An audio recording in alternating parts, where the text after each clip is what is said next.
Welcome in, ladies and gentlemen. My name is Steve Mathis. You can find me on Twitter at Judge Mathis, joined as always by my co-host Dave Tilton. You can find him on Twitter at Tilt Money. The man with the new backdrop this week. No more prom photos. Mine, I think, is coming in pretty soon as well. So pretty soon we'll both have a nice, sleek new backdrop like Dave does there. But this is the Air Raid Hour presented by the Cover One Sports Network, and I'll tell you what. We're not one drink into the preseason. We are two drinks in my Bills specific mugs into the offseason. I'll tell you what, I have been on social media. Calvin Ridley apparently is a topic of conversation. The Bill Stadium is apparently a topic of conversation, and Quentin Spain's comments on Sean McDermott. So just a drink to that, because those are just things I really don't want to talk about. And that's why we're going to bring Dean Kindig of the Bills Mafia blog on in just one moment. We're going to start talking about who some of the Bills scouts have been looking at, who they've been interviewing, who they've been talking to, so we can sort of hone in on some of the draft prospects that we can do an extra deep dive into. But before we do, a couple of notes here to start the show. Josh Allen, Stephon Diggs at the Super Bowl doing some really cool interviews. That's posted and retweeted from various different sources on our Twitter page. Some really cool comments from Stephon Diggs and Josh Allen. Emmanuel Sanders was on the Colin Cowherd show. He apparently, according to Jessica in the comment section, made some really interesting comments about possibly coming back to Buffalo next year. I haven't had a chance to check that out yet, but go check out Emmanuel Sanders' interview on the Colin Cowherd show. I'll paraphrase. He basically said he wasn't sure if this was the end for him, but if he was going to come back, he'd want to come back to Buffalo. That's pretty much what he said. And Jessica Tess says apparently Josh asked him to come back, so that's interesting. I think you have to take a pretty steep pay cut, in my opinion. But Rasmus Dahlin doing the Deion Dawkins celebration after a goal tonight, something they planned at the Pro Bowl and the NHL All-Star game, was pretty cool. And Tyrell Dodson has both re-signed with the Buffalo Bills to a 1-year contract and blocked the Air Raid Hour on Twitter. So a full day. Have you heard this, Dave? Have you seen this?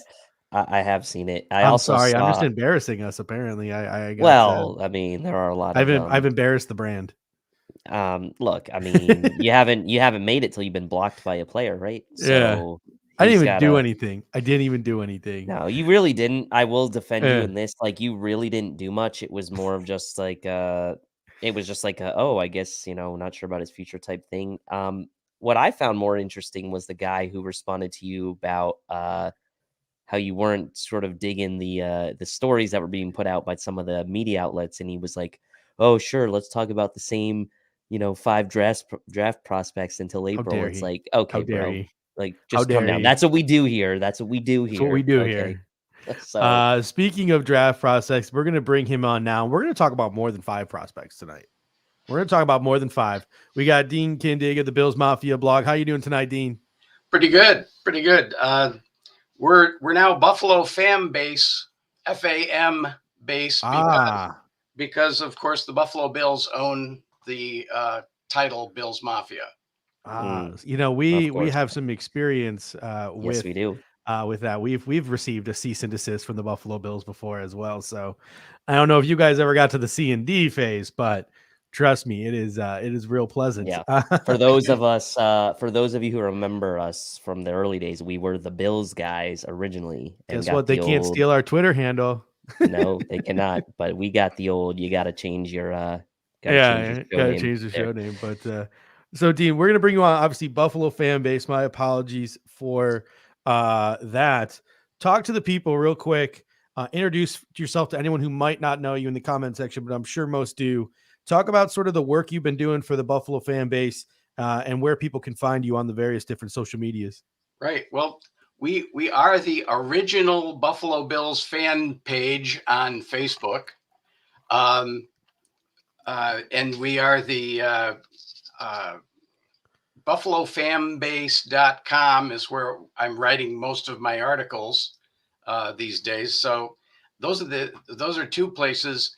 And the other one is hard to write, but it's at TCBills_Astro.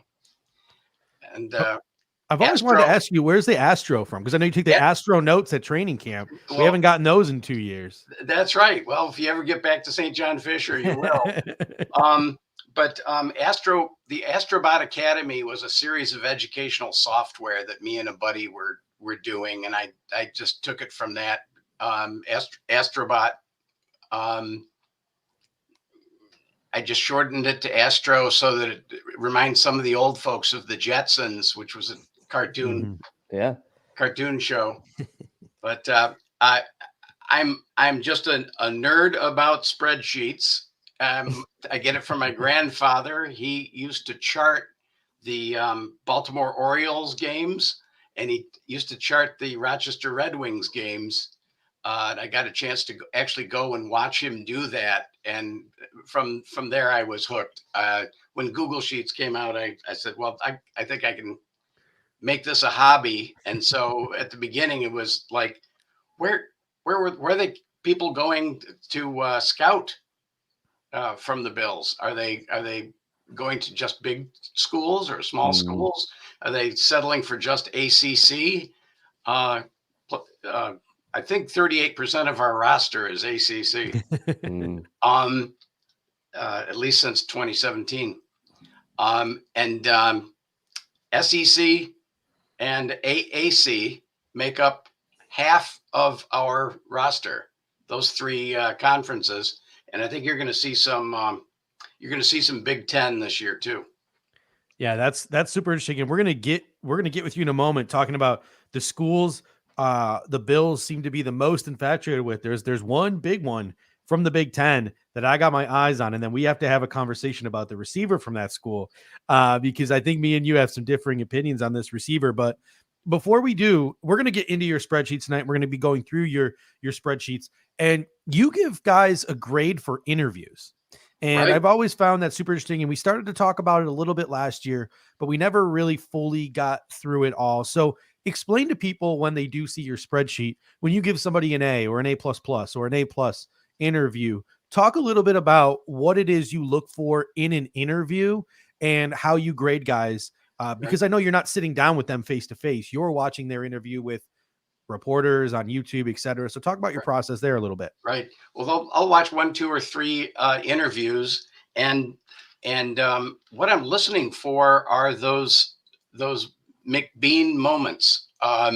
What is this person saying that would resonate with the people that are going to be interviewing him at the combine or wherever? In my last life, I was I worked for the admissions department at my school, and I probably interviewed close to 1,000 kids, and got a pretty good insight into what things that people would say that would resonate with my school and now with the Bills. So I can even play a couple. You'll get the idea. But I wrote an article on BuffaloFanBase.com, and it was called Interview Science. So if you just put Dean Kindig Interview Science, you'll see all of the things that I'm looking for, and it's everything from what the person does with their eyes when asked the question. Are they looking up and accessing the visual field? Are they looking right, accessing the left hemisphere? Are they doing stuff with their hands? Are they kinesthetic? How would he learn the playbook if he were only auditory? If you're handed an iPad, would he be able to handle that? So things like that. And that's crazy too, because I was just reading up before the draft. Every year I read these 3 articles that Matthew Fairburn did for The Athletic, where he sort of followed Brandon Beane around. And one of the things that Brandon Beane talked about is when they go to meet a prospect, they'll sort of put it on the prospect to set things up, the prospect and his agent to set things up. Like, oh, we're going to come in, we're going to visit with you.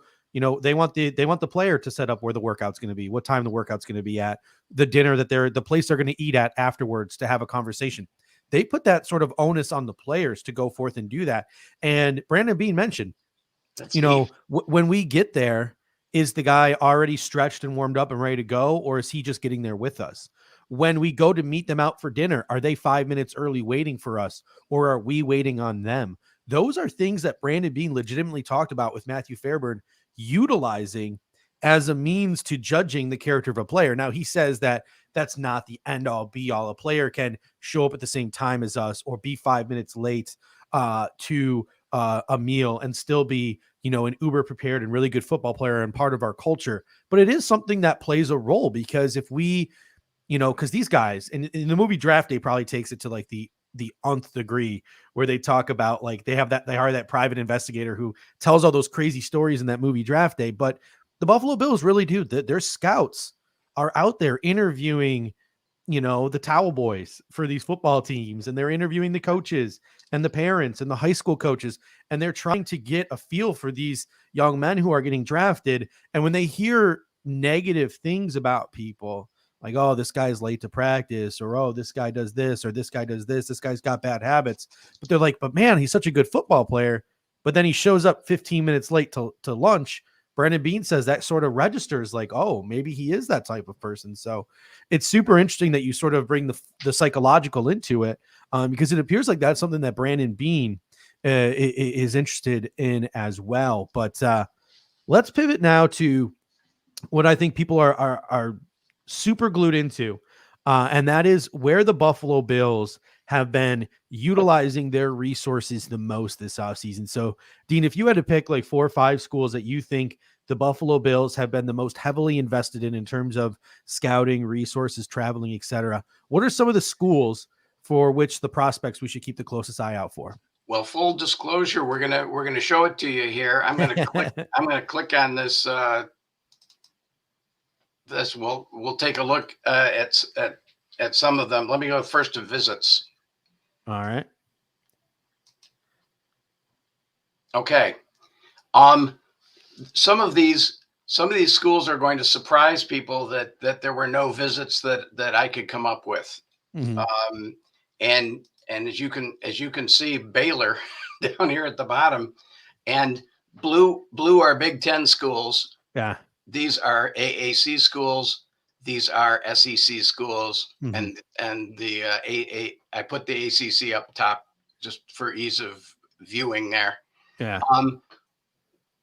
As you go across, we don't know what Majeski is doing over on the West Coast, but he seems to be in charge of the West Coast. Scout and 2X means that a scout went 2 times. Mm-hmm. To do 2 different games. You don't know who they're looking at, but 2 different games. And 3 times, 5 times. But these are the ones over here that we should be looking at the most, and that is for right there. Let's see if I can zoom it in.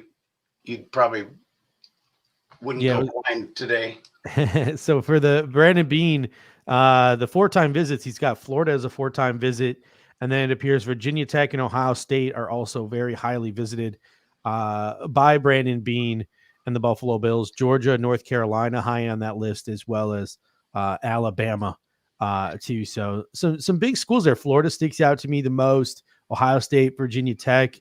Obviously, we had Russ Brown on the show, and he was in Mobile at the Senior Bowl, and he asked Lasita Smith, like, hey, what teams have shown interest in you? And Lasita Smith, he started off with the Cleveland Browns, and then he was like, man, I had a conversation with the Bill Scout, and those guys had done their homework on me. Like, he was really surprised, Lasita Smith, left guard of the Virginia Tech Hokies, how much the Buffalo Bills really knew about him and some of the more intricate details that they understood. So seeing Virginia Tech up there, 2 times, was it 5-time visit by Brandon Beane? So no, 2 Beane visits and 5 total. Oh, 5 total. Yeah, and 5 interactions, and you've got to think that Lasita Smith would be right up there in the conversation for that. That's what you say. You have to assume that there might be other players at that school that also might be involved. Same with Ohio State. that type of Yeah. thing. I mean, I look at Virginia Tech. Virginia Tech's got two guys on that offensive line, both in Lacita Smith and their center, Brock Hoffman, tight end James Mitchell, wide receiver Trey Turner, even running back Raheem Blackshear is a guy who maybe towards the later half of the draft UDFA. Jermaine Waller is one of my favorite corners in this draft. I don't think he's getting a lot of love. Dean, you want to speak up? You want to speak up to Jermaine Waller a little bit, because he's one of my favorite corners in this draft. Yeah, when I looked at Waller and other cornerbacks, what I realized was the Bills might actually be. Let me switch screens here. That I actually lined these. I actually lined these up by 40 time. And I removed all of those that weren't scouted. So if you don't see your precious ones, that's why. But I listened to your show the other night, doing my homework, and I was early. The Kyler Gordon is right up there at the top, and you notice that his weight is the second highest, and his speed is the fastest. But also way over here, I have a per game solo tackles number. That's the key stat. The key stat here is solo tackles, because that got DeMar Hamlin here. It got Dane Jackson in the building, and so forth. There seems to be something that I should keep track of for each position, and tackles seem to make a lot of sense for our cornerbacks, because that's who we're drafting. So Dean, we got a good question here from Steve, and I think it's a question that a lot of people probably have. And we go back, and I know you've done a lot of good work in going back and actually sort of reconciling, right, the visits to schools versus, like, are we actually drafting players from those schools? And I know based on last year when we looked at, or maybe it was 2 years ago with Fromm, the correlation between the amounts of visits, or even just the fact that we're visiting schools versus players we drafted. And if I recall, like, the hit rate was pretty high as far as who the Bills are drafting, and the fact that they did either visit or scout some of those games. So talk a little bit about that, maybe, for people who are wondering.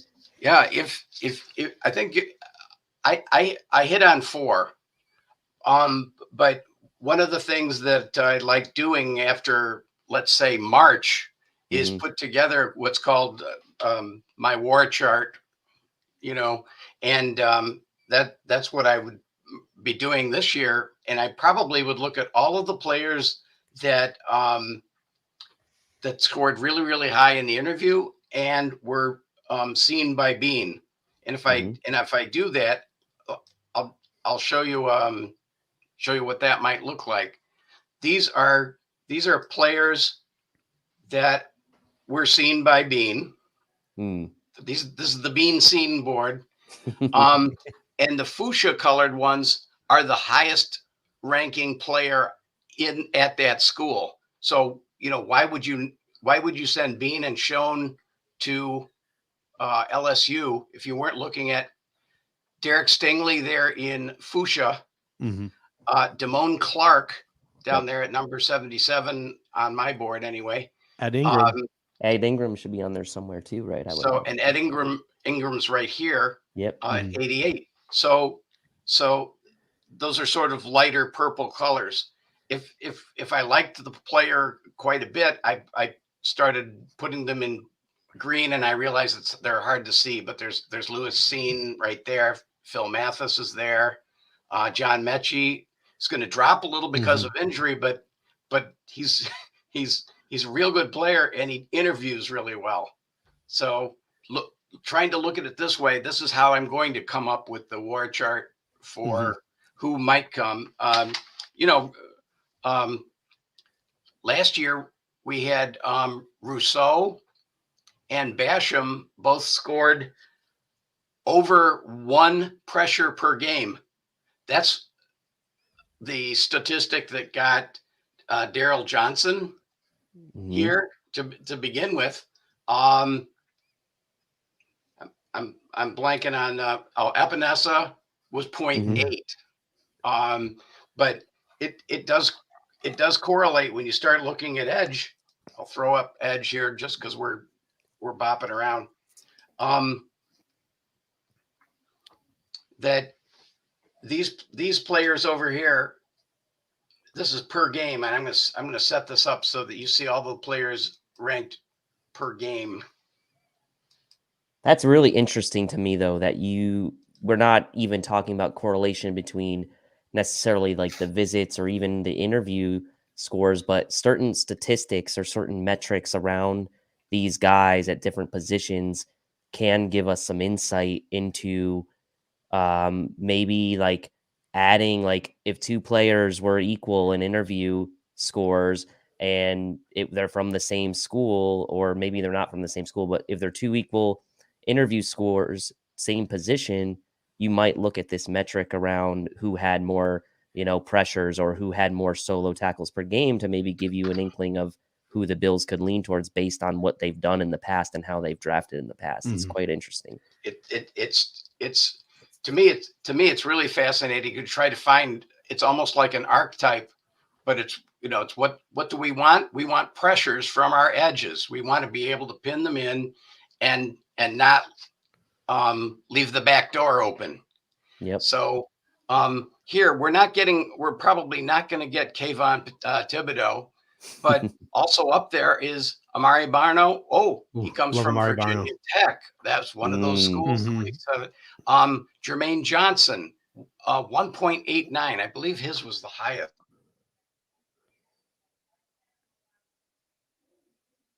Oh, did we lose Dean there, Dave? We might have. I think we might have lost Dean there, but hopefully we'll get Dean back momentarily here. But while we're waiting to sort of get Dean back, he had some players sort of on his roster there in some of the schools that he was looking at. And the number one thing that sticks out to me was the University of Florida as a place that picked number 25. Kaiir Elam, if he's on the board, there are a number of prospects at Florida, right? Zachary Carter, the defensive lineman, who kind of reminds me a lot of Quentin Jefferson. And you also have, sorry about that. We got you back there, Dean. Yeah. I got to get myself green light. Anyway, we'll keep the shared screen off for a little bit, because I do think that slows down some of the modem processing, and we'll share it here and there. But we were just having a conversation first off about like guys who might be available to us with the first round pick, right? So Jermaine Johnson pops off the board as a guy who could be there at 25. He's a guy that you're high on with that high pressure rate. We said Florida. They have some good prospects there. Dameon Pierce, Zachary Carter. But Kaiir Elam sticks out like a sore thumb there if Brandon Beane is going to Florida that much. Ohio State. Guys like Garrett Wilson. Guys like Nicholas Petit-Frere. Guys like Chris Olave. Guys like Thayer Munford.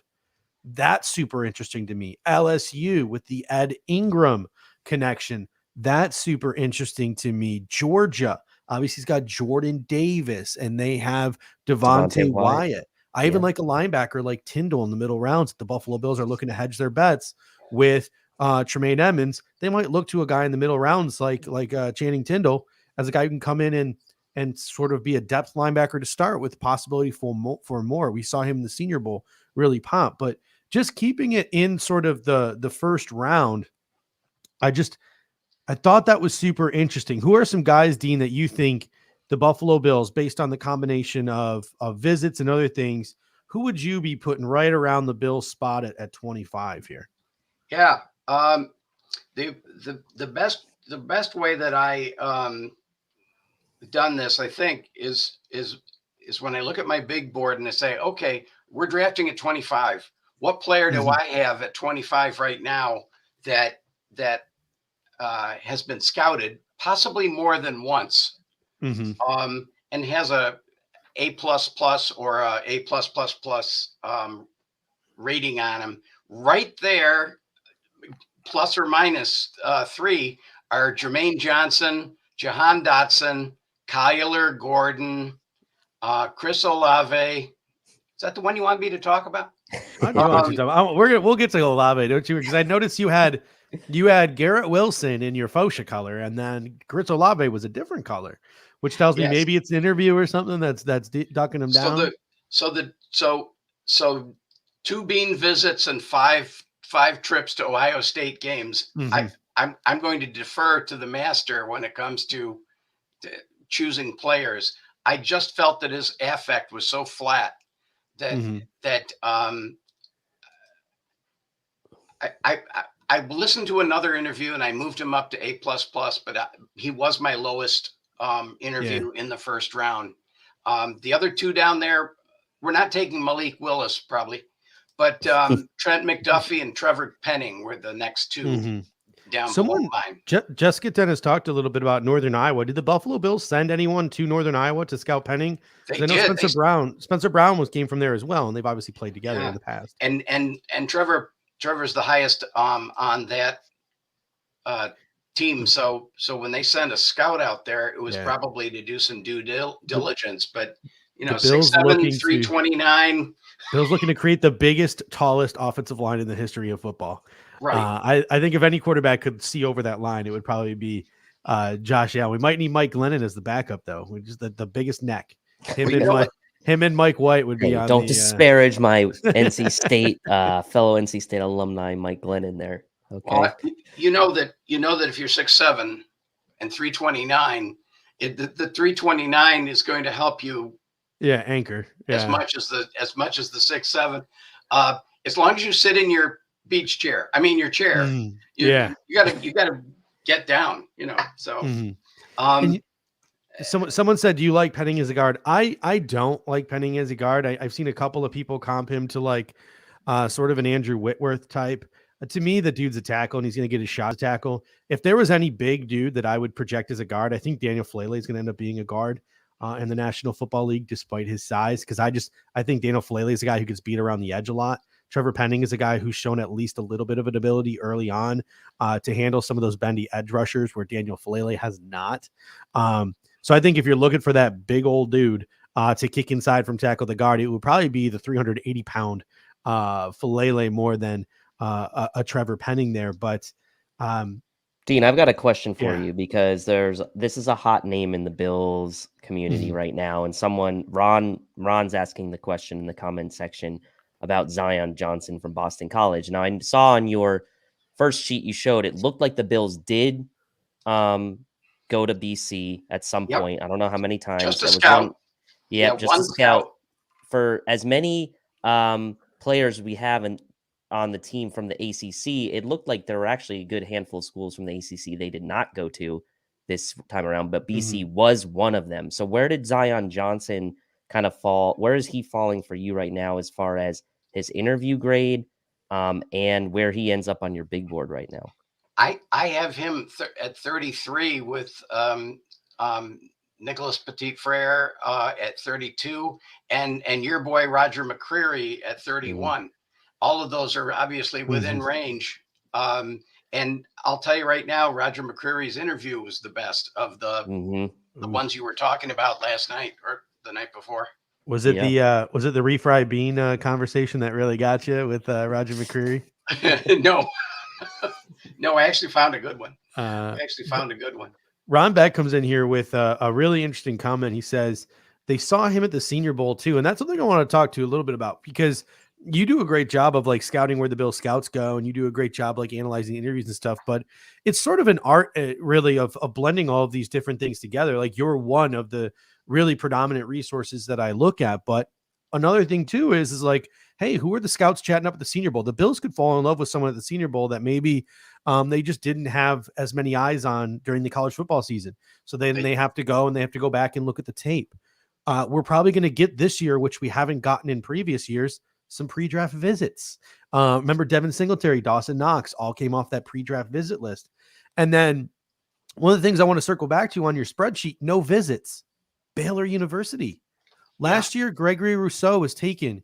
Where did he play college football? University of Miami. Who is his head coach? Manny Diaz, who's a really good friend of Sean McDermott.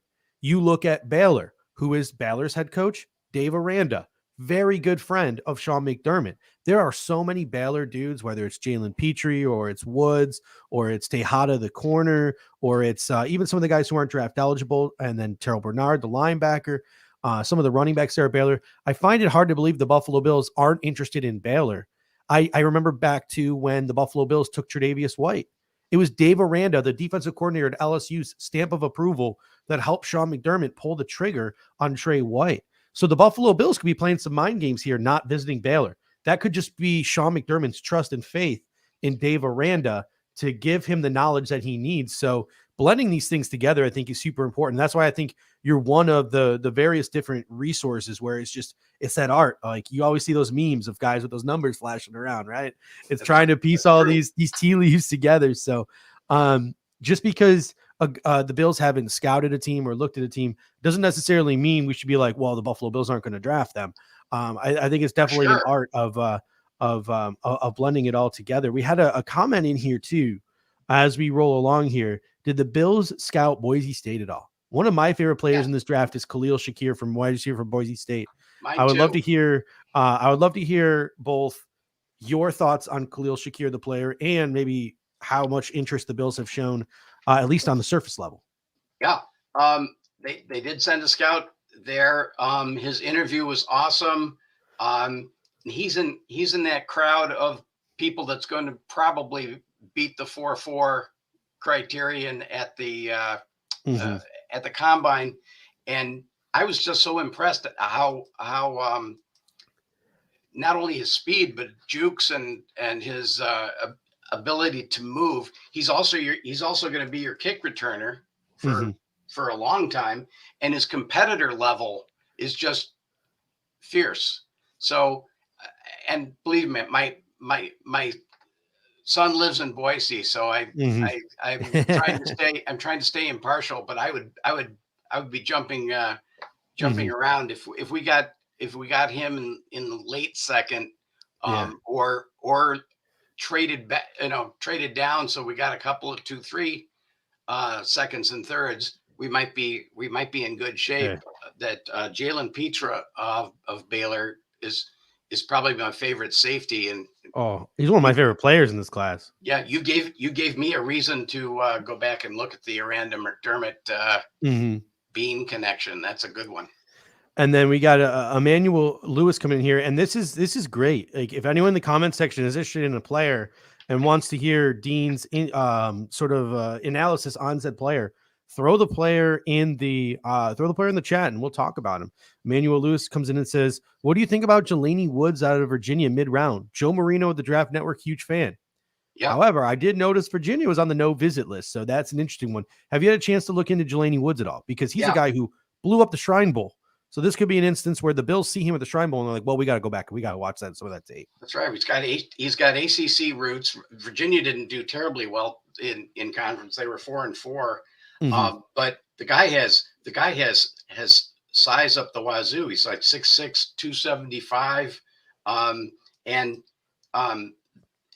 He was really, really good at catching the ball before this season, and his run blocking improved so much that he'd be worth doing a little bit more work. What do you want from your tight end behind Knox? And that would make sense there. He's gotten more physical as time goes on. So I've got him at 151 on my board. Interesting. We got Pimaruto coming in saying, is Shakir a better prospect than Calvin Austin? Ooh, Calvin Austin's clearly the darling of Bills Mafia. Memphis was also on the no visit list, and Buffalo just refuses to draft our Memphis boys. We fall in love with the Memphis boy every year, and the Buffalo Bills refuse to draft him. I would say they are two very different players, but they're also very good. Dean, who do you have higher on your board, Khalil Shakir or Calvin Austin? I have Khalil Shakir higher. That doesn't mean anything. It's like let's say you took your corner in the first round because Jordan Davis was already gone, and you got down to the second round and Fedarian Mathis was there. Okay, if you've taken those two real big needs off of our plate, and let's say you got a free agent guard, now you can go shopping. You can go and decide, okay, I want a wide receiver more than edge. Mm-hmm. Wan'Dale Robinson would probably be higher on my board than Calvin Austin as well. Yeah, I mean, Wan'Dale Robinson's a fun player too. Just what he can Mm-hmm. do yards after the catch, what he can do, he can create, what he can do in the jet sweep game and things like that. Big fan of Wan'Dale Robinson. We're going to have to get into him more in depth in some of these future shows here. And we got Ron Beck coming in.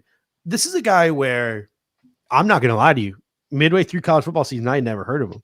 Then one of our favorite follows on Twitter, Merck, he's like, hey, this Cam Taylor-Britt guy from Nebraska is legit. And then we get to the Senior Bowl and our cover one draft guy, Russ Brown. This Cam Taylor-Britt guy is legit. Joe Marino starts to chime in. This Cam Taylor-Britt guy. Anthony Prohaska chimes in. This Cam, there's a Cam train right now, a Cam Taylor-Britt train. I'm on it.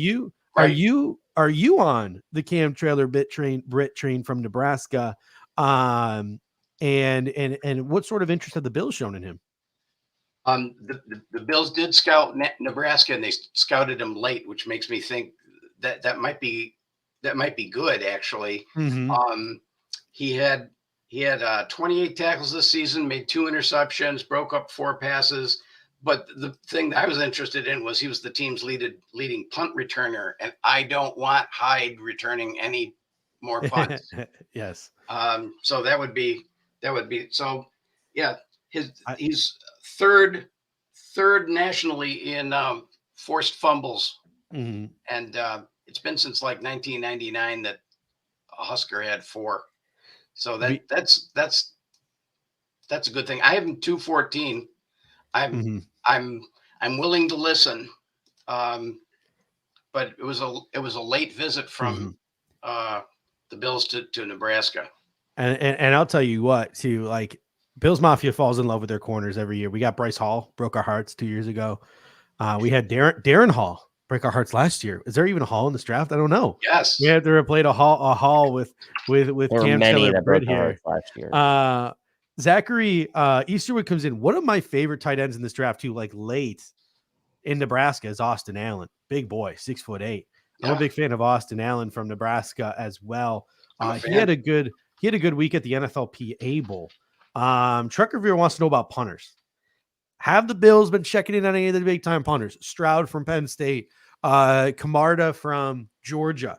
Everyone wants to know about Arazia from San Diego State, and my boy Ryan Stonehouse from Colorado State. I know the Bills have been to a couple of Colorado State games. At least Joe Shane was, to watch Trey McBride. So maybe he caught some Stonehouse while he was there. But what about punters? Where do you think the Bills land on the punter train right now? So I like Camarda a lot. I like Jordan Stout a lot from Penn State, who is alma mater. One of these years we're going to take one. One of these years we're going to take a Penn State boy.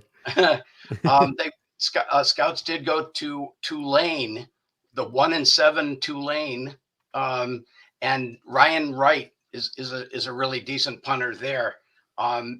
But almost every punter that I listened to an interview of was awesome. I was going to say this might be the most psychologically well-adjusted punting class that we've ever had. Social media has hardened these kickers. They are as mentally strong as ever. So Will Spears is the ACC punter to look at. Kirk Christodoulou from Pittsburgh. He's got size.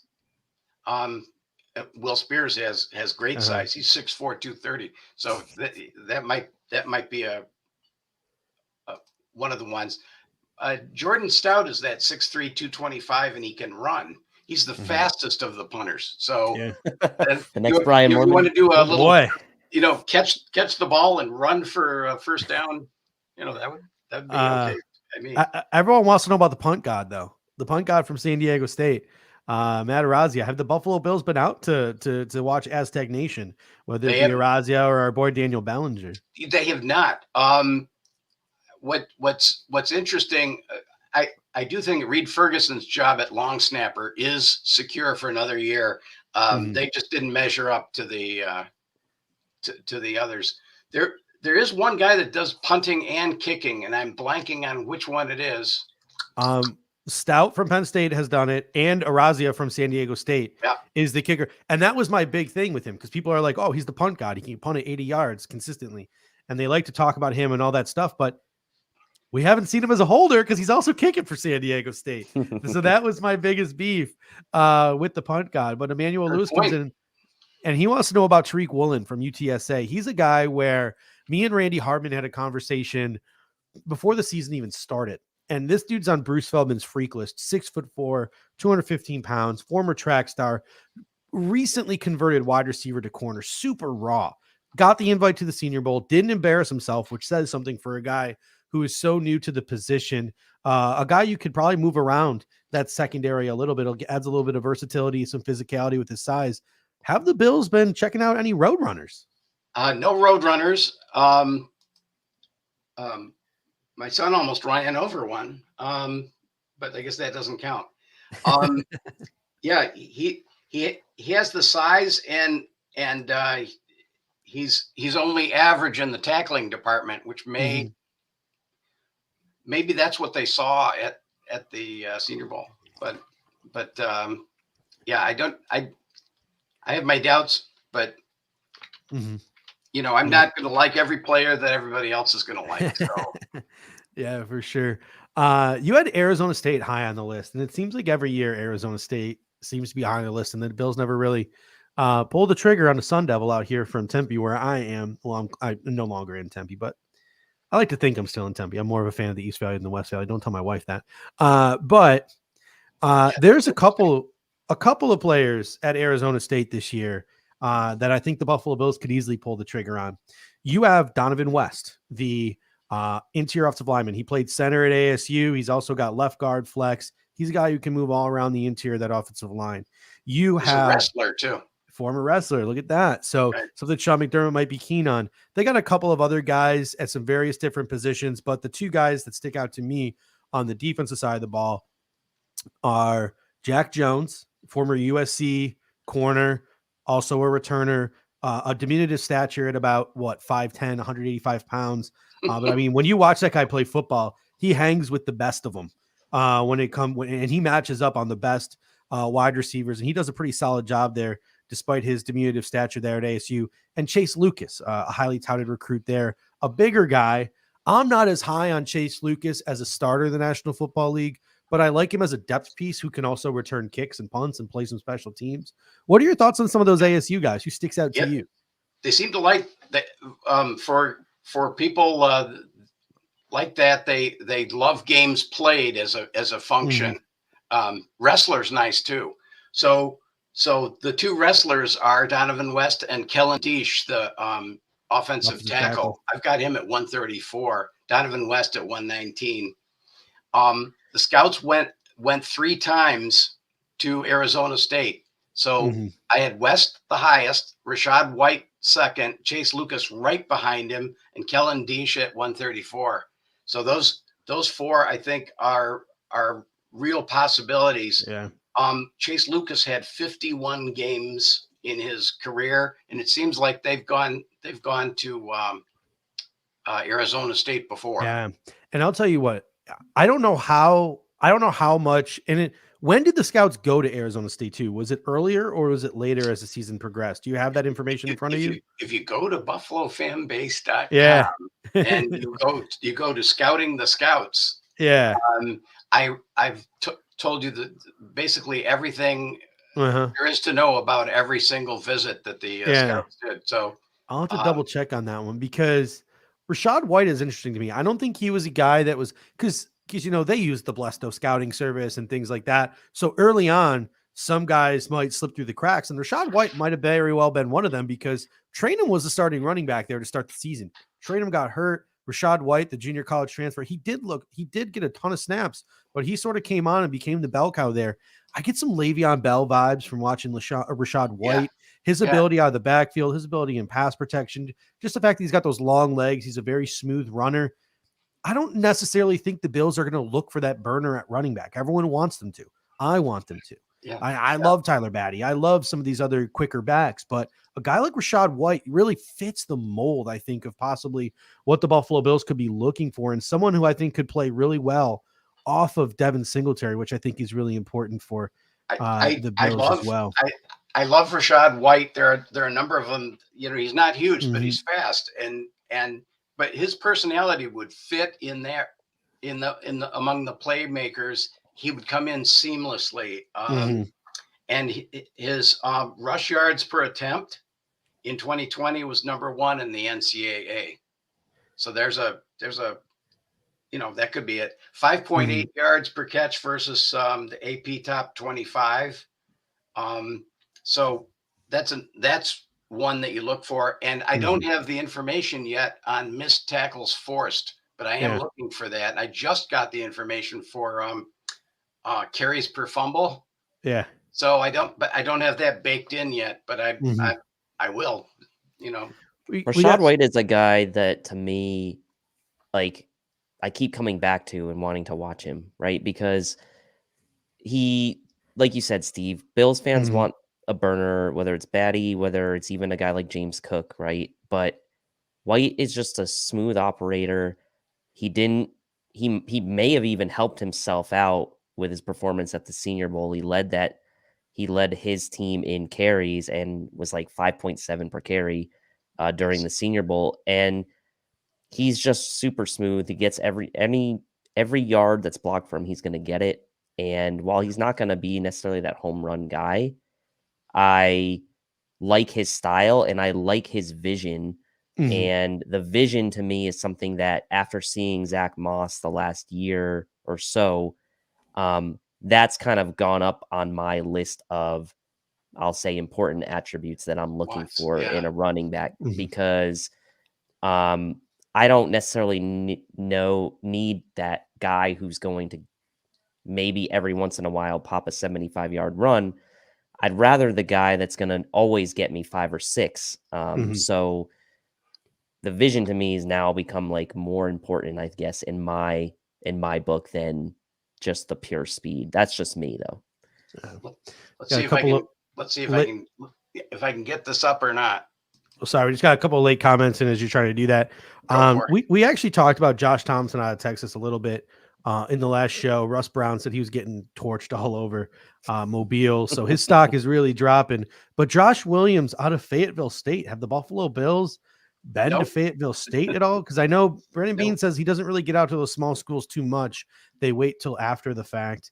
So my guess is maybe Devontae Price from Florida International, probably not high in the list either. Nope. How about Zaquandre White out of South Carolina? That's in the SEC. Buffalo Bills probably could have gotten their eyes on him as well.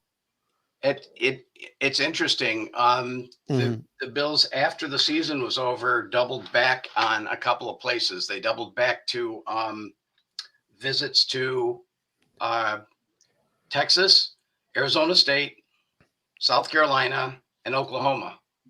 So keep that in mind. There's also the possibility that somebody lives near there, and I don't track hometowns. That so at my wife's request. Someone mentioned Breece Hall. What about Iowa State? Have we had any Iowa State visits this year? I know there's a couple of Iowa State players that have caught my eye in the process, not just Breece Hall, but others as well. This is okay. This is the running backs, and the ones that are brighter orange I think are the Bills' targets. Yeah. So Master Teague, Keontae Ingram, Zamir White, Rachaad White, Breece Hall, Jashaun Corbin, Isaiah Spiller, and I probably have James Cook a little low there. I've got him at 251, and I like him too much to keep him at 251. Oh yeah, he's definitely a Bills Mafia darling right now, and he turned down the Senior Bowl, which makes me think that he was in the original Senior Bowl list and then ducked out. So either he's injured, or maybe his agent is hearing some inklings that, hey, you don't really need to go to Mobile. You can just go to the combine, you'll be fine. So that'll be really super interesting. I think Raheem Blackshear is a sleeper and Ty Chandler and Josh Corbin. Those are some guys that we don't talk a lot about here, guys, later on in the draft. Dean, we have another guest that we're going to have come on here in a couple of minutes. But before we bring on our next guest, who are some late round guys that you really like in this draft? Guys who can be had rounds 4 through 7 that you think the Buffalo Bills might be honing in on, or you just really have a personal interest in? Who are some of these late round guys that you're really falling in love with as this process, works its way through? Yeah, that I probably have one. I probably have one for each position, but nobody's talking about the quarterback situation. Who are you going to put at quarterback? And the ones that somebody, including Bean, went to see includes Mackenzie Milton there in the end of the round, and a scout did scout Dustin Crum of Kent State, and I love Dustin Crum. I like him. Mackenzie Milton wouldn't lose a game for you. I think that's what you're looking for. Akil Glass actually interviewed really, really well. From Alabama A&M, they saw him at the HBCU Combine, and that's a possibility. But that would do it for me. You know the whole Diaz connection at Miami. Derek King would be an intriguing, guy that would do some running for you. Bubba Bolden, the safety from Miami, could intrigue the Bills late in the draft as well. Very much. I think we have to have a Bubba with our boogie. And there is a bookie in this draft too. There's one called Bookie, so I think we have to get Boogie and Bubba all on the same team. 100%. Emmanuel's coming in here at the end. He says, "Is this spreadsheet public or private?" I believe it's in your Twitter handle, correct? The link to the spreadsheet. Well, I have shared it with a few people. Okay. If they were liking and retweeting my stuff, I'd be more tempted. So all right. So Emmanuel, you got some homework here. You got to make sure you go follow Dean on Twitter.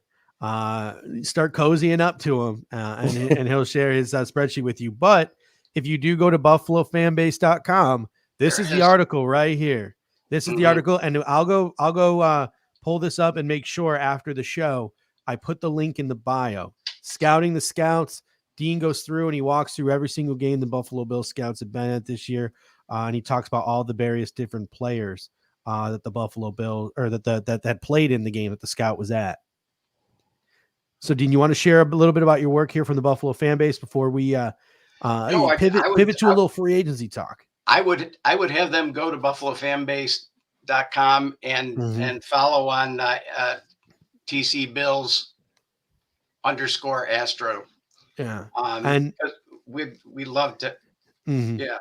And do what I do. Go find that article and make sure it's bookmarked in a folder at the top of your Chrome tabs, because that is something I make sure I do every year. I go and I reread through the Matthew Fairburn pieces with Brandon Bean. I go through, I always reread that cover one piece by Eric Turner, where he talks about some of the college connections that Sean McDermott has.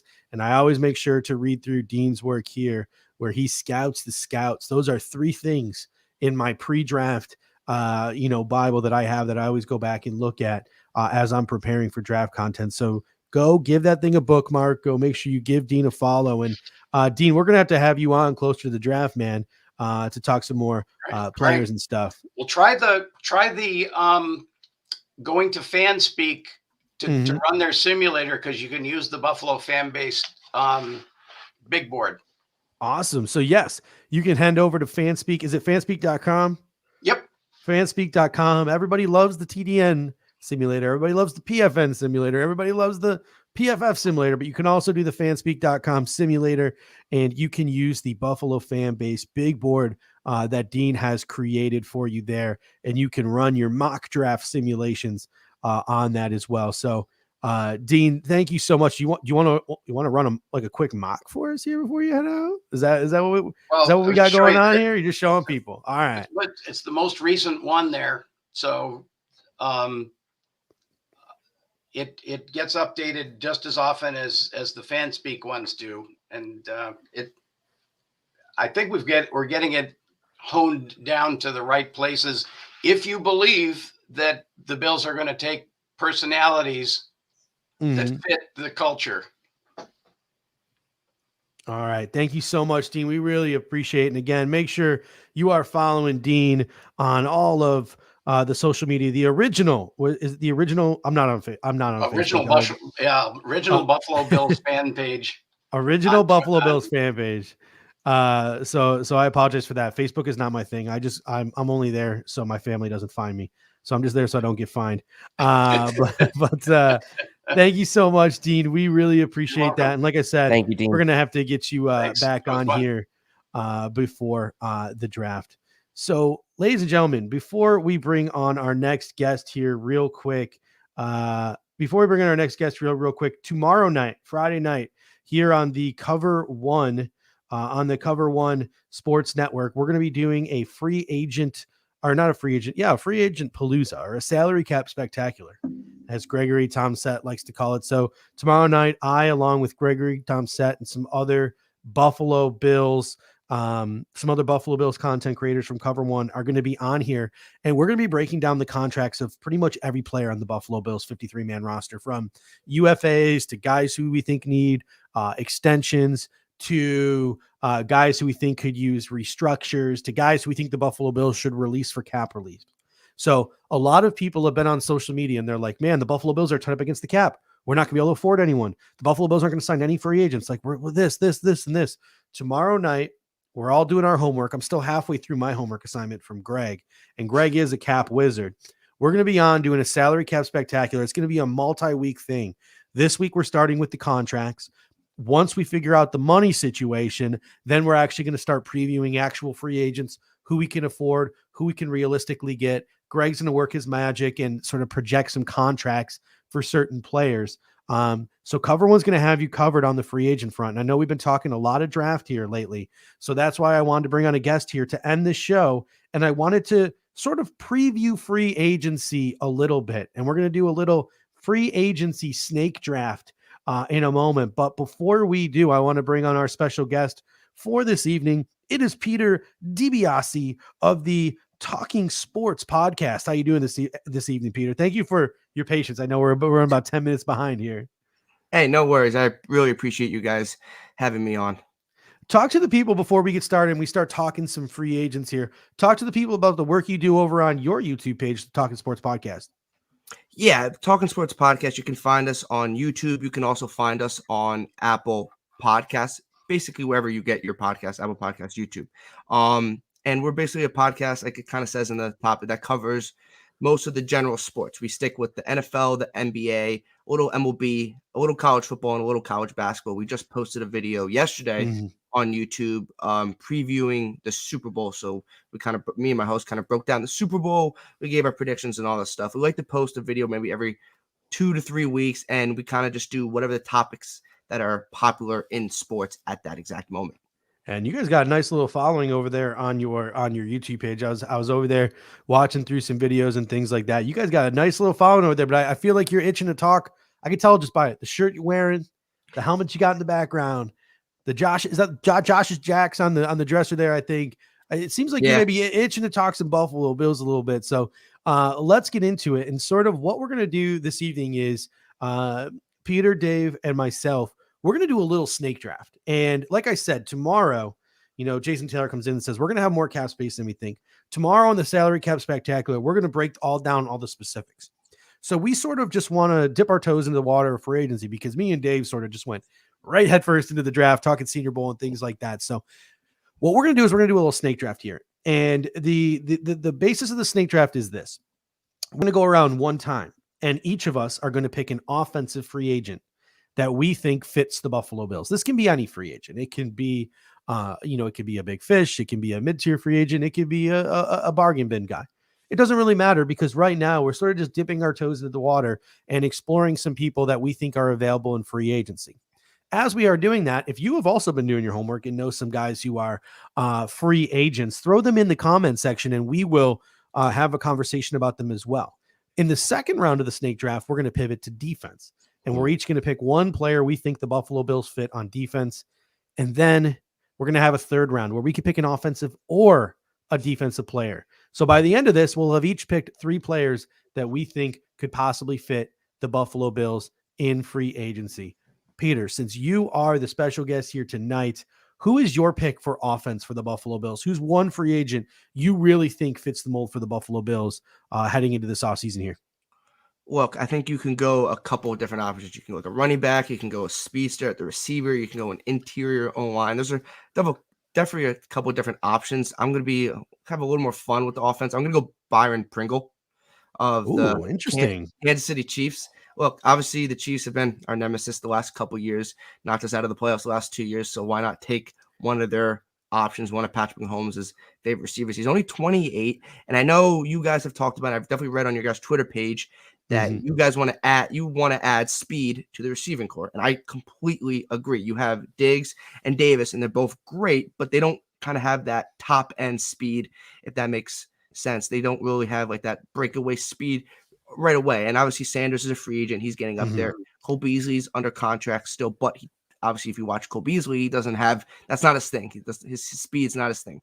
Byron Pringle has speed. And I think he was a feature part of the Chiefs offense, but obviously you have Mecole Hardman, you have Tyreek Hill, you have Travis Kelce. Those guys kind of get most of the production. So Byron Pringle kind of flies under the radar. He had 137.9 passer rating when targeted this past season. That was second among wide receivers in the NFL. Like that's an incredible stat. That shows how when he is targeted, he does a lot with it. He's a speed guy. He ran a 4.46 at the combine. I looked up how much average annual salary people were kind of like predicting, only $3.2 million. So like that's not a huge cap hit. That's what the prediction. Obviously, stuff could change, and I don't think he would expect. He's not going to get a long-term or big contract. So if you want to bring in a guy on a 1 or 2 year deal, as well as draft a guy at speed, kind of have both of them, I think Byron Pringle would be awesome. He also had 42 receptions, 568 yards, and 5 touchdowns. And I think speed to this offense gives Josh Allen a guy that can just blow by cornerbacks. And you know what I really like about Byron Pringle too, because free agency is about paying for maybe not past production, but paying for potential. So I think, did a really good job hammering home the potential of Byron Pringle as maybe more of an offensive weapon than the Kansas City utilized him for. But you know what Byron Pringle has been doing for an awfully long, not a long time because he's still a fairly young player, but you know he's been doing his entire rookie contract in Kansas City, playing special teams really well for the Kansas City Chiefs and playing under Dave Taub. I know for a fact he is one of their core special teamers there in Kansas City. He has returned kicks and punts in the past as well. So a guy like Byron Pringle would be super interesting. And Bills are Electric comes in. He agrees with you. Good choice at $3+ million. We got Andy Larson coming in saying Cedric Wilson. I like him as a slot option. He was always a really underrated player there in Dallas.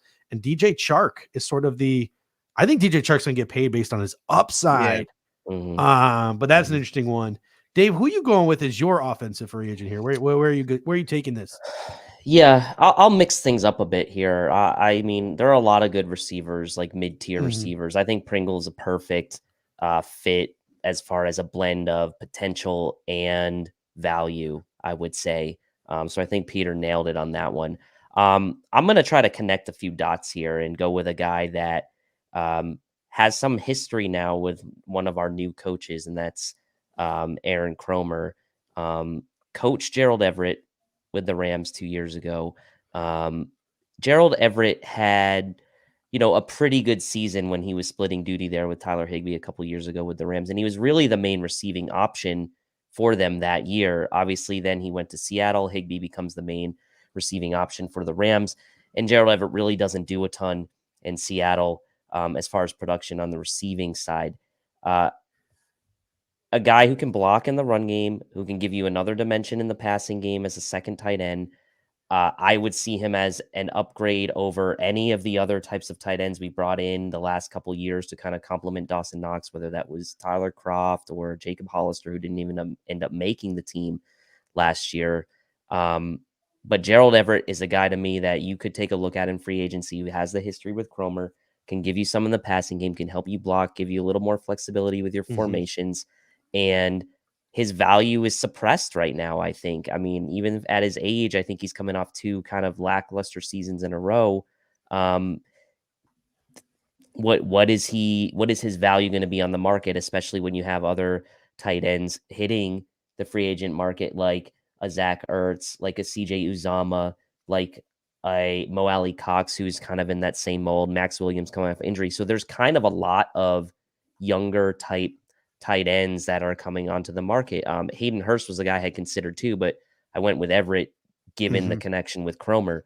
I also like the idea of signing a tight end in free agency because I'm not really into the idea of spending big draft capital or premium draft capital, I should say, on that position. You want to take a guy late, fine, whatever, but I'm not really into spending premium draft capital on that position this year, especially when we have a lot of other more higher priority needs, I would say, on the team. So give me Gerald Everett as a free agent, maybe like a 1 year, $5 million, 1 year, $4 million range. He's probably going to look for something multi-year, but I don't know that he's going to get it right now. So 1 year, $4 million, $5 million deal for a team who can make a Super Bowl run doesn't seem too bad for a guy who can maybe rehabilitate his status. I've always been such a big fan of Gerald Everett. Yards after the catch. I think even for his sort of smaller, thinner frame, he's a better blocker than people give him credit for. Yep. So big Agreed. fan. Jessica Tennis wonders if maybe we can bring Smoke back. I wouldn't mind bringing Smoke back as camp competition if he's willing to sign like a 1 year, $1 million, no guarantee type of deals. He could end up being a guy who's like a real steal. Maybe the Buffalo Bills try to get him back into returning kicks and punts. Obviously, that part of his game had sort of passed him by the time he got to Buffalo. Maybe he could return to that if he has a smaller role on the offense. Spin 0481 comes in. He wants to go big game hunting. He wants Brandon Scherf. And we're going to come back to Brandon Scherf in a moment. Renaissance Man says I got 3: Calvin Ridley, Melvin Gordon, Mike Gesicki. So a bunch of different names here. Mo Alley Cox, if the Colts let him walk. The Bills better be all over him. Really like his former basketball player. Really good blocker.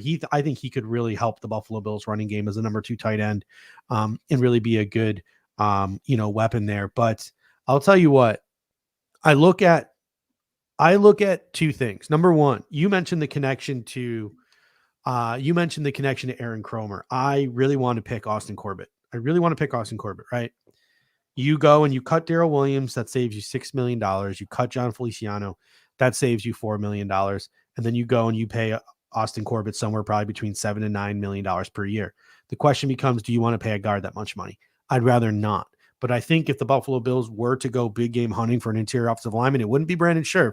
I think it would be a guy like Austin Corbett, who's got that history with Aaron Cromer. And if you go and you read his background and some of the things that he wants to do after his football career, I think he wants to be like an orthopedic surgeon or something. Really fits that mold, that processy type of guy that the Buffalo Bills covet.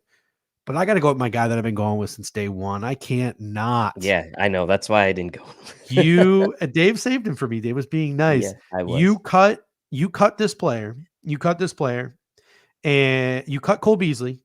And for the same amount of money, $6 million per year, you go and offer that to Braxton Berrios of the New York Jets. Speed, slot, kick returner, punt returner. He's a guy who can do what Isaiah McKenzie can do in the jet sweep game and provide some spark to you in the running game, and can be that man beater in man-to-man coverage. He can go and he can drop into the zones and do some of the things that Cole Beasley does, and he adds that kick and punt return ability. So go out there and get yourself a man who can do it all. To me, Braxton Berrios is my guy. I'm sticking with that one until he re-signs with the Jets and breaks my heart. So I'm going to go with Braxton Berrios. If he goes back to the Jets, I'm going to be really sad. Why would you go back to New York, Braxton, when you have a contract offer from me? Automaton says you had it with Corbett. I had it and I lost it. I'm sorry. I know. I'm gonna lose some people with that one, but let's shift over now to the defense. And I'm going to go with another New York Jet here on defense. And I made this comment before. Eric Turner, I think, of the Cover One Sports Network, he hit the nail on the head when he said, I think it's time for the Buffalo Bills to possibly consider changing some things up philosophically. Too often you see linebackers like Tremaine Edmonds and Matt Milano and cornerbacks like Teron Johnson doing things like two-gapping and taking on defenders that they shouldn't. The Buffalo Bills have sort of that archetype of defensive tackle they like in that 305-ish pound range. The only one who really wasn't in that range was Vernon Butler, and then later on in the season, off the practice squad, Eli Anku. The Buffalo Bills should consider chasing some different kinds of defensive tackles, some guys who can eat up some blockers and some guys who can free guys like Matt Milano, Tremaine Edmonds, and Teron Johnson to do some more. So look no further than one of my favorite guys coming out in the draft 4 years ago when he was in the draft, Foley Fatukasi from the New York Jets. I think that he is 6'4", 315 pounds, a big plugger in the middle of that Jets defense. He is the player that I want. He's always had, a good run defense grade. He's probably not going to give you the most pass rush pop in the world, but I really like Foley Fatukasi from the New York Jets. I'm going with him as my defensive free agent. And since it is a snake draft, Dave, you are up next. This is where I think I'm going to win the people back, maybe. I hope. Some people liked my Everett pick. Others didn't. Okay, that's fine. I mean, we're in February here, so it's okay. Look, I think it's time for the Bills to try to go after an edge rusher here in free agency. Obviously, they were in on J.J. Watt last year, didn't get him. We wanted Trey Hendrickson last year, didn't get him. But I'll point back to 2 years ago when a certain free agent was available who ended up getting signed by division rival Miami Dolphins, Emmanuel Ogbah, who was a free agent from the Chiefs, and then obviously was signed by Miami at the start of the 2020 season. And all he's done the last 2 years for Miami is put up 9 sacks a piece in each of the last 2 seasons. So if I'm the Bills and I am taking a good long look at what's going on in my defensive line right now, Mario Addison likely not coming back, UFA. Jerry Hughes likely not coming back, UFA. You have lengthy guys like Greg Rousseau and heavier guys like Boogie Basham, AJ Epinesa, not sure. All of a sudden, you have a pretty unproven edge group in that room in the absence of Addison and Hughes. And again, I'm making the assumption that neither of those guys will be back. There's a chance maybe one of them would be. Go after Emmanuel Ogbah in free agency. He's going to cost you a lot. He's probably going to be like a 4-year, $60 million a year type of player, something similar to what Trey Hendrickson got from the Bengals. But the possibilities that frees up for you then in the draft, and you are getting that guy that you know is productive as an edge rusher that you don't have to develop like you are doing with Rousseau and like you will have to do with Basham, and you don't know what really is going on with AJ Epinesa. I want a proven guy. We've invested so much in the draft on defensive line the last few years early between Ed Oliver, AJ Epinesa, Gregory Rousseau, Carlos Basham. Go out and sign a proven guy in free agency at the edge, and that guy should be Emmanuel Ogbah if you have the money to do it. All right, Peter, you're up, man. Who do you got for defense? What free agent you think the Buffalo Bills should pursue on defense? I like both of your picks. I think an edge rusher is definitely obviously important. I don't know if you want to draft another edge rusher, because then if you do take a guy in the first round, it kind of defeats the purpose of getting kind of like a veteran proven guy. We're kind of trying to develop another guy. But I'm gonna go. I almost thought about going a nose tackle, kind of beef up the interior, which we need. But I'm gonna go a little more fun. I'm gonna go Keanu Neal, the linebacker from the Cowboys. He's an unrestricted free agent. He's only 26, and I think we know Tremaine Edmonds, and I love Tremaine Edmonds. I'm a Virginia Tech football fan. I grew up a Virginia Tech football fan, so I love Tremaine Edmonds. I also love Matt Milano, but I do agree. I think the Bills might have to change up their philosophy on defense. I think if you get another guy that has speed in Keanu Neal, and he also played a little safety early in his career. So you have a guy that can play safety, and you have a guy that can play linebacker, which kind of gives you a lot of versatility for Leslie Frazier and McDermott to kind of mix and match. He can play. He doesn't have to play every down, but he can come and play safety, come and play linebacker. He had 70 tackles last year. And I think that was a lot on the Cowboys defense that kind of had Micah Parsons kind of have the vocal point of that team. And obviously Trayvon Diggs with all those interceptions, 42 solo tackles, and then 4 tackles for a loss. And he's blazing speed. He only made $4 million last year. He might want a little more I think, up in his salary, but obviously he wasn't really used well in Atlanta. Obviously, Atlanta was a mess when he was there. But I think Keanu Neal, he also had a sack, but Keanu Neal kind of, I think, changes up the defense a little. He can obviously play safety and can play linebacker. And I think, given that versatility, I think the Bills would love him on their team. That's an interesting one. I'll tell you what, he was a guy who was on our list, and we talked about heavily last year as a guy to come in and sort of play that like big nickel role. And it seems like the Bills have gone away from big nickel, but the new term, I don't know if you've heard this new term yet, the thick dime. Thick dime. You've gone from big nickel to thick dime. You know, because I've got my eyes on Jalen Petrie from Baylor in the draft, but you know, no one wants to talk about taking a safety in the first round of the draft. So I just get flared every time I bring up his name. But James Bradbury could possibly be a cap casualty in New York. I like James Bradbury a lot. I just don't think no interest in trading for his $13 million salary. Exactly. He'd have to be cut. But yeah, I'm right there with you. Randy Gregory is an interesting one. I don't know if he passes the Bills character test. So that would be interesting. I haven't really checked in on. I know he had some problems earlier in his career, so that would be super interesting. Dave, who you got? Oh, wait. Nope. Well, Peter gets to go again. Jump the gun. These snake drafts. I jumped the gun. You get to go again. It could be offense or defense. Offense or defense here.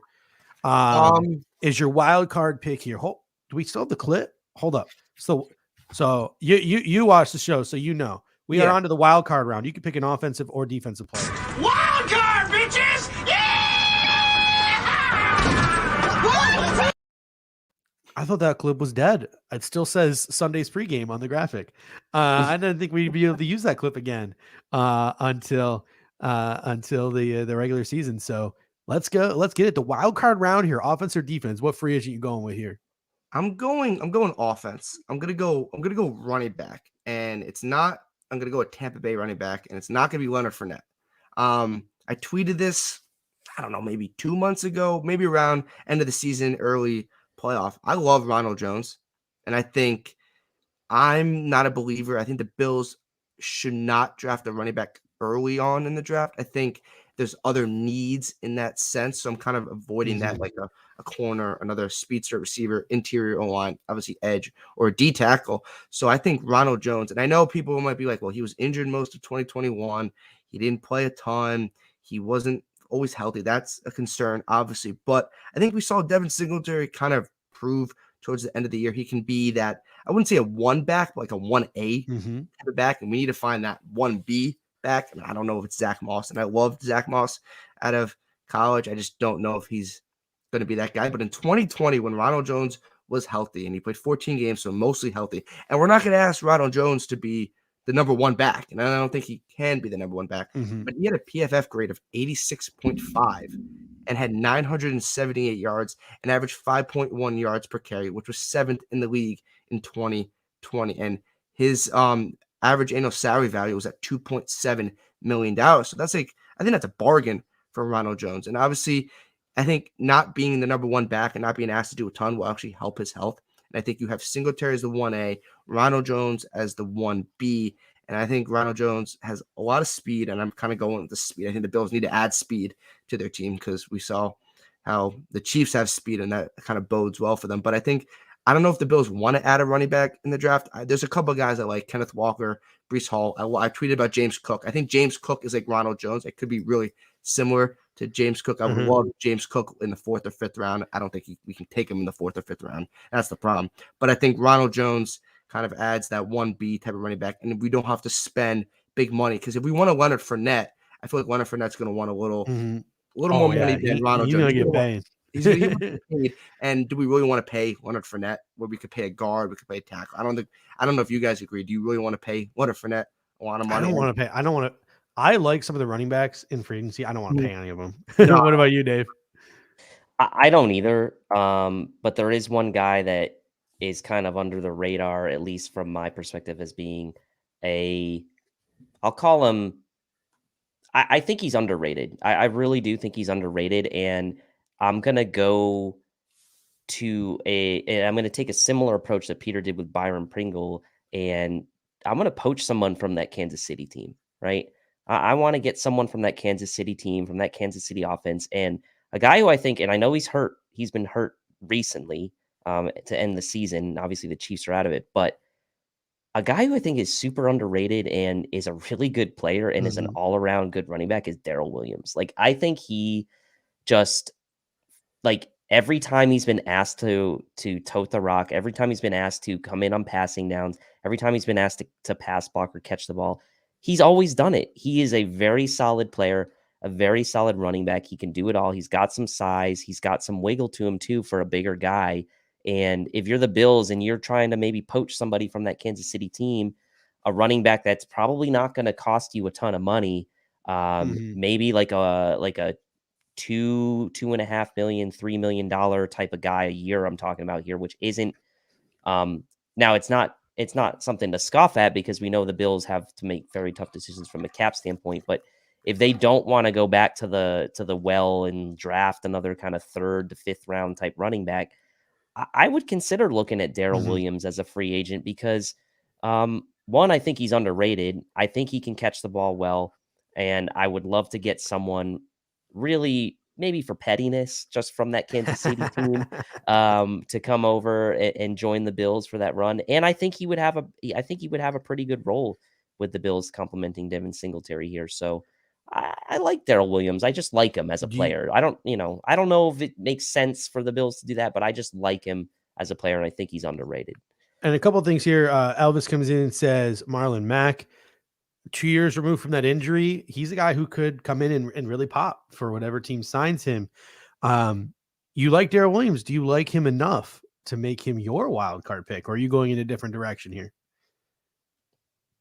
That was my pick. Oh, that was your pick. I thought you were just commenting on more running backs. No, that was my pick. This is wait a minute. This is what I get for Googling a player while you're also talking. Are we having fun yet? I'm gonna run. We all just talked about how we didn't want to pay a free agent running back, and I'm about to pick a running back here too. I mean, this is just for fun right now, right? Yeah, for funsies. We're just fun. I don't think $2 million is paying a running back. Yeah, and, I mean, I wanted Melvin Gordon about a month and a half ago, but I've cooled way down on that. So you know, McKinnon. I like McKinnon. We liked McKinnon last year too, as well. Speaking of former 49ers running backs, here's, as Chris Collinsworth would say, here's a guy who missed he might have missed all of the 2021 season. And, he very well could be booking it to play in Miami with his former offensive coordinator. Buffalo Bills might be going to some wide zone runs with the emergence with the bringing in of Aaron Cromer here. Raheem Mostert, the San Francisco 49ers. Talk about adding speed. This is a 4.3 guy. Maybe at this point in his career, he's a 4.4 guy. I know he typically clocks on some of his bigger runs at 18, 19 miles per hour, which is pretty darn quick. And here's the thing. Tywan Jones is a UFA, and Matt Breida is a UFA. Raheem Mostert is a guy who can also play if Zach Moss and Devin Singletary play. You want to know why? Raheem Mostert was a gunner for the early majority of his career in San Francisco. This isn't some hotty-toddy, like, high draft pick. Raheem Mostert is a guy who stayed in the National Football League for as long as he did and got his opportunity because he played special teams. So a guy like Raheem Mostert can come in and he can contribute on teams, and he can be part of a rotation at running back. It'll be interesting to see what kind of contract he gets, but I'm super interested in adding that speed element in a guy like Raheem Mostert. I'm just concerned he's probably going to go off and join Mike McDaniel in Miami, but I would love to steal Raheem Mostert out of San Francisco. So we went the trifecta at running back there. I guess it just sort of, I mean, we're having fun here, right? That's what it did. Yeah, just sort of swiveled into a conversation on running back. So, all right, ladies and gentlemen, that should just about wrap it up for us this evening. Before we go, Peter, I'm going to give you a chance to talk about your show a little bit before you head out here again, and just tell the people where to find you. But I don't know. We got a couple, 5 more minutes left before we hit that hour and a half mark. Do we want to dive into the Quentin Spain comments? Anyone want to talk about the Quentin Spain? You guys go ahead. How about Calvin Ridley? Calvin Ridley. Yeah. So no. Yeah, I'm going to start so here's my take on the Quentin Spain comments. And you know what? I got nothing against Quentin Spain. We were against the Buffalo Bills cutting him, Dave. Me and you were both sitting here. Yes. We were anti Brian Winters. We were pro Quentin Spain. We actually wanted Cody Ford to get an opportunity before we realized how bad at football he was. Like there was a lot of like, so this was a pro Quentin Spain podcast, but It sure was. Yeah. it just seems like since the season has concluded the way it did with the 13 seconds, and how cringe was that today when one of the reporters sat down with Josh Allen at the Super Bowl and said, "Hey, can we have a 13-second moment of silence with you to start the interview?" Like that was super. Oh, I was watching that before. Oh, I was watching that before I came on. I hit like to enter, and I just it was on my feed, and I was like, "That's just like so cringe." Come on, like that's just like there's no need to ask that.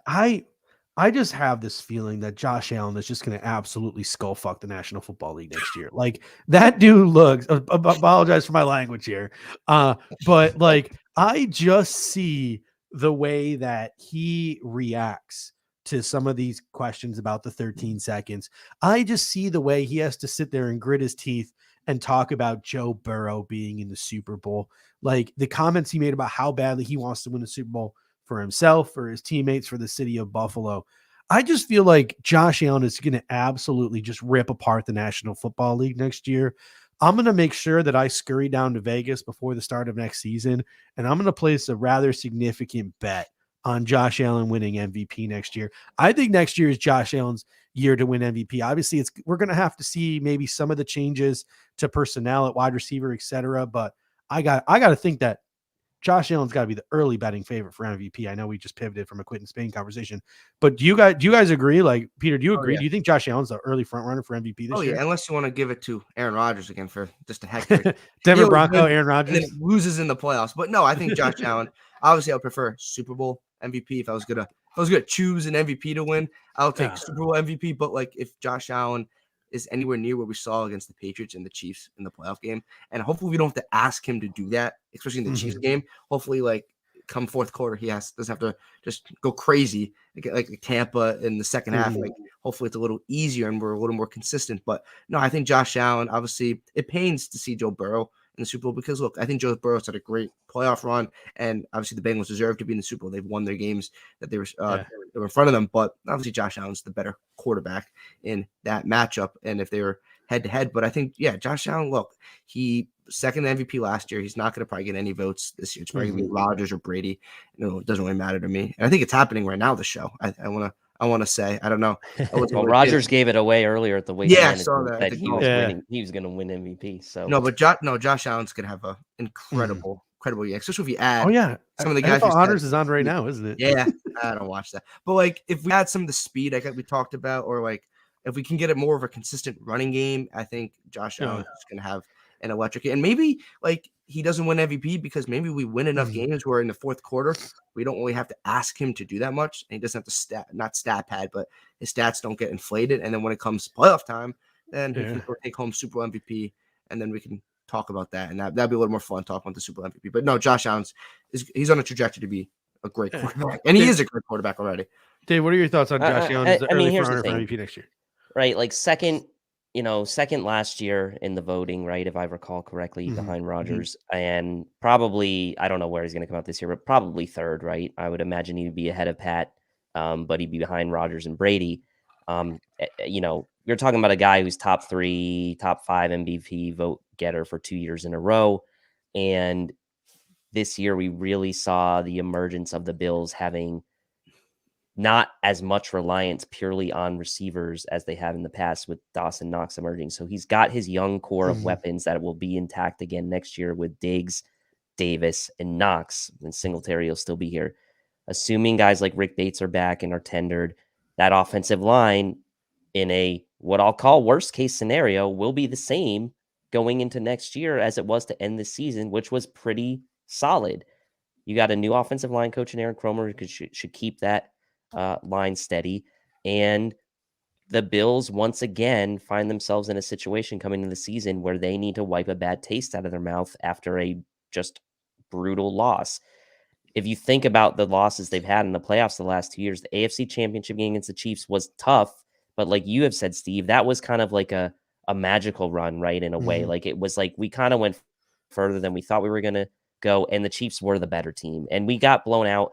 And it was never really close. So it couldn't really be a true heartbreaker Whereas this year it was a heartbreaker, right? You had the Chiefs dead to rights, and you lost. I know it wasn't the AFC Championship game, but you lost. Now you got to go watch Joe Burrow represent the AFC in the Super Bowl, and I have nothing against Joe Burrow, like Peter said, but it does sting to see Joe Burrow in his second year in the Super Bowl, right, with a team that we all believe is not as good as the Bills. So every year we say, well, Josh's going to remember that. He's going to be on a mission. Like, Brady's gone. He's retired.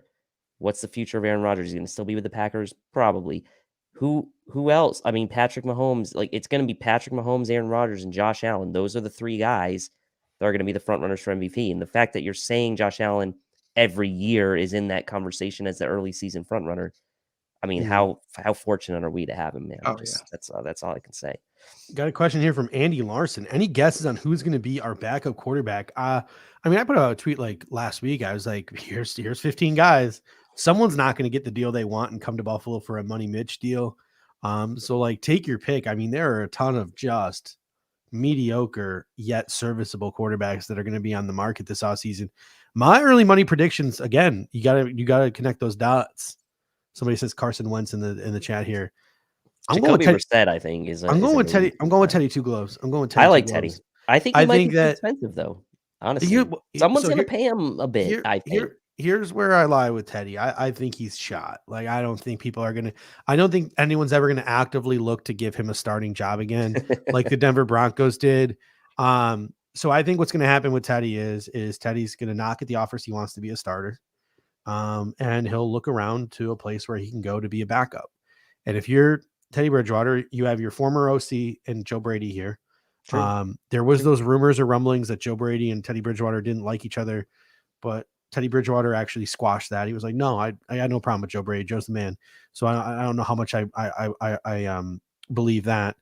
And if anyone knows how quickly a season can end or an injury can happen, it's Teddy Bridgewater. Yeah. And I think he understands that if he goes and he is comfortable with the guy in Joe Brady, comfortable with an organization that's run so well in the Buffalo Bills, you come to Buffalo, you are one really unfortunate play away from being the dude on a championship caliber football team. So Teddy Two Gloves, I think, would be a really good backup. D Preem comes in and says Cam Newton. No, Fitzpatrick is a free agent. Peter, where are you leaning here? Well, I think Cam Newton might be the worst option. I just don't think we need another. I'm with you. I don't want anything to do with Cam Newton. Look, I think Fitz is like what the fans want, and like it's a cool option. I think Fitz wouldn't be a bad option. I think he's gonna be there. I was a Tyrod Taylor guy, not like to be like a star franchise quarterback. I don't think he would be that bad because he's not gonna be asked to start, and like not asked to start. He won't be injured because he's always injured now. Or Marcus Mariota, and then for the heck of it, we can run some read option and just spice things up with the read option if we want. But I think two quarterbacks Mariota on the field at once. Marcus Mariota, the read option, then Josh Allen wind up outside, and then we can run a read option with Byron Pringle and Marcus Mariota. I think Tyrod with the Aaron Kroger connections too is something to look into. I don't think Tyrod would ever come back, but it'd be interesting. Yeah. If he wants to come back for a couple million, I don't think that would be that wouldn't be horrible. I think it's better than like a Cam Newton option. And I don't think like Jameis Winston. I think Jameis Winston's gonna want to start. He's gonna want to start or try to start somewhere. Teddy Bridgewater wouldn't be a bad option unless Denver can't find another. It does seem to me though, like the Bills like that backup to Josh being like kind of anonymous. I know Mitch Trubisky was the second overall pick, but there was no connection really with him in the Bills ever. Like I just feel like Tyrod being back would be like it would just be unnecessary like attention at the backup quarterback position. I don't know. That's just me. I understand. Marcus Mariota would be kind of the weird guy that come in. Yeah. Automaton coming in saying he could go back up Trey Lance and Frisco with Anthony Lynn.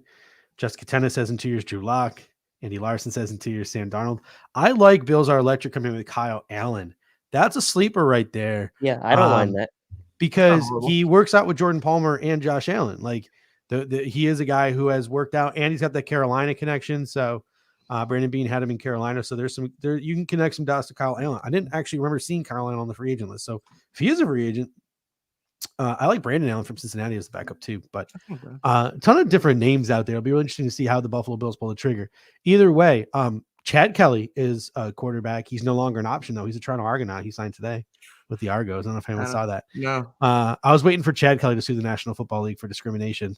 He came out and he was like, he came out a couple months ago and was like, nobody signs me. I'm a good quarterback. The league hates me. Like, and now he's playing in the CFL. You love to see Chad Kelly fail. Like, well, he wasn't like that good, and then he had some character issues. So like when you're not that good, character issues, like if you're really good and you got character issues, we can kind of pass on that. But if you're just not a good quarterback, like if you're giving me my third string quarterback or practice squad, I don't need you to have I don't have to worry about you getting arrested or have character issues. Like that's just like the total opposite of what you want. I am just so shocked that with the Bills literally having no quarterbacks on the depth chart, none other than Josh Allen. Yeah. It's number one, it's wild. Number two, I'm just surprised no one has thrown out Chad Kelly. But anyway, to finish off that offensive line point that I started 7.5 minutes ago, really just, I mean, between Quentin Spain's comments and the Brian Dable stuff, Emmanuel Sanders was on Colin Cowherd's podcast today saying that Brian Dable was the brain of the operation in Buffalo, and the Brian Dable might have left for a lateral job because he didn't get along with Sean McDermott, and Heath Farwell going to Jacksonville, and all this different garbage that's surrounding the Buffalo Bills lately. The number one thing that triggers me, and I've offended a couple of people because I've QT'd, and some people have caught some strays from me, just because I'm just so over it, is everyone acting like One Bills Drive is an episode of Gossip Girl. It's just they believe that there's just all of this internal strife and turmoil. It is the National Football League. There are 100 dudes in that building. There are 100 egos in that building. There are 100, millionaires, almost millionaires in that building. You know what I'm saying? There are just a ton of alphas in that building, and they go to work every day. And guess what? Sometimes they're not going to get along. But to sit here and try to paint some picture or to whisper that Sean McDermott is some kind of tyrant, or that no one likes Sean McDermott, or people don't get along with Sean McDermott, or people don't shut the hell up. He's not Bill O'Brien. He's not some of these really dysfunctional coaches that you see around the National Football League. People don't get along sometimes. Sean McDermott really strikes me as a guy that, you might not see eye to eye and you might not get along with him, but you're all there for the same goal, the same purpose. You're going to get the job done. Do any of you guys have any parting thoughts on McDermott before you head out here? Peter, what do you think? Well, I think Brian Dable, we knew he was going to get a head coaching job eventually. The offense was too good for him to not. And I think maybe Sean McDermott wanted to upgrade a couple coaching staffs. Maybe he thought some of these guys weren't doing the best they could do. And Sean McDermott wants to win a Super Bowl. We're a good enough team to win a Super Bowl. This is not 4 or 5 years ago when he took the job and we were rebuilding. This team is ready to win now, and we have a quarterback that wants to win now. And bringing in Ken Dorsey, and I think Josh Allen loves Ken Dorsey. And if Josh Allen loves Ken Dorsey, I love Ken Dorsey. I don't and there's no need. And the Quentin Spain thing was a mess. My bad that we have to bring in another guy that wants to compete with you. It's Quentin Spain wasn't a 6-year, $100 million contract guy. He was a bargaining, small contract.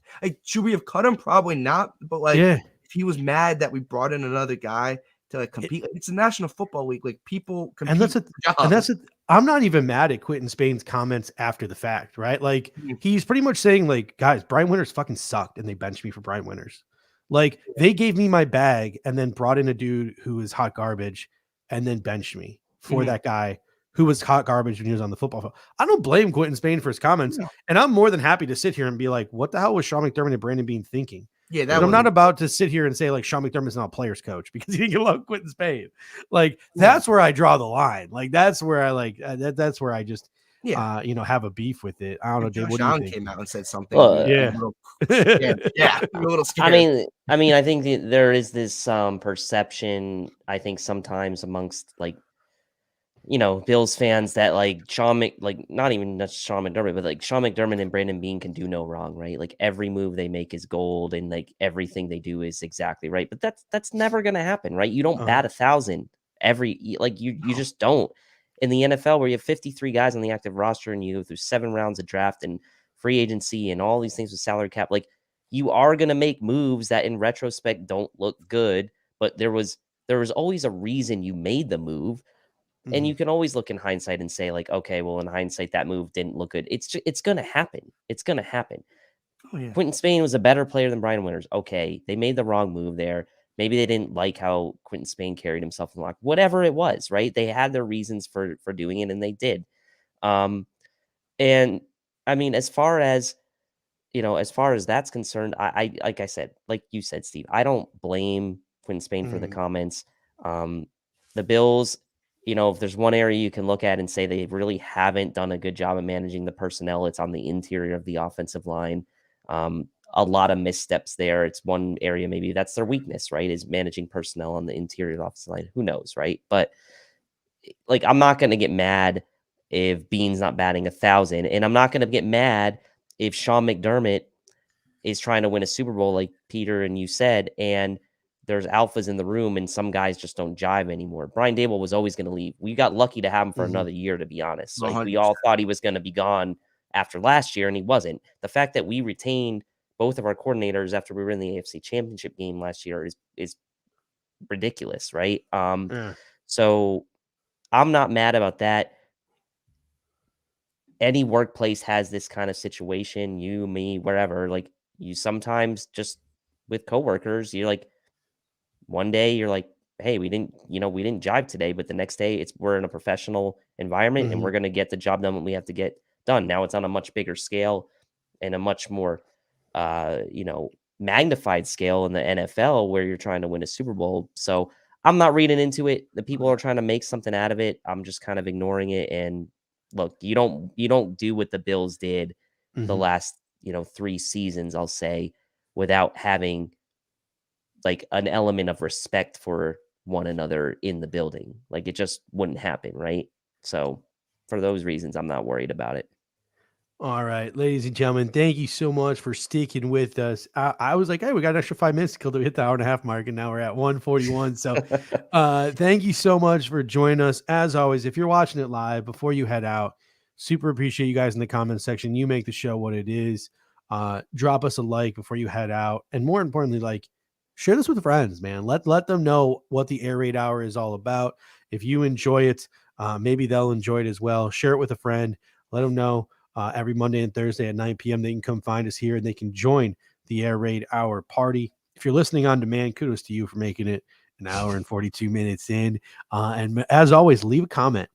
Dave and I will make sure over the course of the week, the weekend, the rest of the week, the weekend, we'll get into that comment section. We'll go back and forth with you. So if you got anything you want to talk about, hit us up in the comment section of this YouTube page. That'll help us bump up the the search as well if we get some more comments. So leave that comment in the comment section to help us out, and we'll make sure we respond to you, and smash that like button after the fact. There's no time limit on when you can smash the like. You can smash the like at any time. And if by any chance you're listening to this in audio form in podcast, also thank you so much. Super appreciate the listen. Hit that subscribe button and leave us a 5-star and a review. Always appreciate that on all of the major podcasting platforms. So, Peter, thank you so much for joining us. One more time, where can the people find you at? Look, if you want to listen to me, YouTube channel, Talking Sports Podcast, YouTube and Apple Podcasts. And if you guys want to subscribe, we're over 1,000 subscribers, but if you want to subscribe, that's super important. If you want to find me on Twitter, just DiBiasi Peter on Twitter, or if you want to follow Talking Sports Podcast on Twitter, Talking Sports PD. Someone asked earlier, and I got to ask this before we go. Any relation to Sneaky Joe and Louie over at WGR? No, because I think they might spell their name with an E at the end. And I think I spelled all right. But no, yeah. But no, I appreciate you guys having me on. I always love talking some Bills. All right. Thank you so much, man. And ladies and gentlemen, until next time, and for me, next time will be tomorrow. My wife is thrilled. But until next time, ladies and gentlemen, we'll be back on Monday at 9 p.m. I don't even know. I got the calendar somewhere. I don't know what we're talking about yet, but I will by Monday. I will know what we're talking about. Until next time, ladies and gentlemen, go Bills. Go Bills.